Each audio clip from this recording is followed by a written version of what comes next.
പ്രതിയുടെ യഥാർത്ഥ പേര് മുഹമ്മദ് ഷെരീഫുൾ ഇസ്ലാം ഷെഹസാദ്. വിജയ്ദാസ്, ബിജോയ് ദാസ്, മുഹമ്മദ് ഇലിയാസ് തുടങ്ങിയ കള്ളപ്പേരുകളിലാണ് അക്രമി മുംബൈയിൽ താമസിച്ചിരുന്നത്. കയ്യിലുള്ള തിരിച്ചറിയൽ കാർഡുകളെല്ലാം വ്യാജമാണ്. ഇയാൾ ബംഗ്ലാദേശ് സ്വദേശിയാണെന്ന് ജനന സർട്ടിഫിക്കറ്റ് പരിശോധിച്ച ശേഷമാണ് പോലീസ് ഉറപ്പിച്ചത്. ഇന്ന് പുലർച്ചെ താനെ വെസ്റ്റിൽ മെട്രോ കൺസ്ട്രക്ഷൻ കമ്പനിയുടെ ലേബർ ക്യാമ്പുള്ള പരിസരത്തെ കുറ്റിക്കാട്ടിൽ ഒളിയുന്നതിനിടയിലാണ് പ്രതി പിടിയിലായത്. നേരത്തെ ഛത്തീസ്ഗഡിൽ നിന്നും മധ്യപ്രദേശിൽ നിന്നുമെല്ലാം പോലീസ് കേസുമായി ബന്ധപ്പെട്ട് പ്രതി എന്ന് സംശയിക്കുന്നവരെ കസ്റ്റഡിയിലെടുത്തിരുന്നു. എന്നാൽ ഇവർക്കൊന്നും യഥാർത്ഥ പ്രതിയുമായി ബന്ധമില്ല.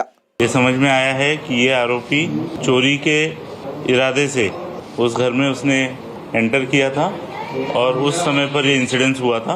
इस एक्यूज को कोर्ट में पेश किया जाएगा और पुलिस कस्टडी की रिक्वेस्ट की जाएगी और उसके बाद आगे का इन्वेस्टिगेशन किया जाएगा. അനധികൃത കുടിയേറ്റക്കാരനായ മുഹമ്മദ് ഷെഹസാദ് 5 മാസം മുൻപാണ് മുംബൈയിൽ എത്തുന്നത്. പല പേരുകളിൽ ജീവിച്ചു. ബാർ ജീവനക്കാരനായും ഹൗസ് കീപ്പിംഗ് ജീവനക്കാരനുമായുമെല്ലാം ജോലി ചെയ്തു.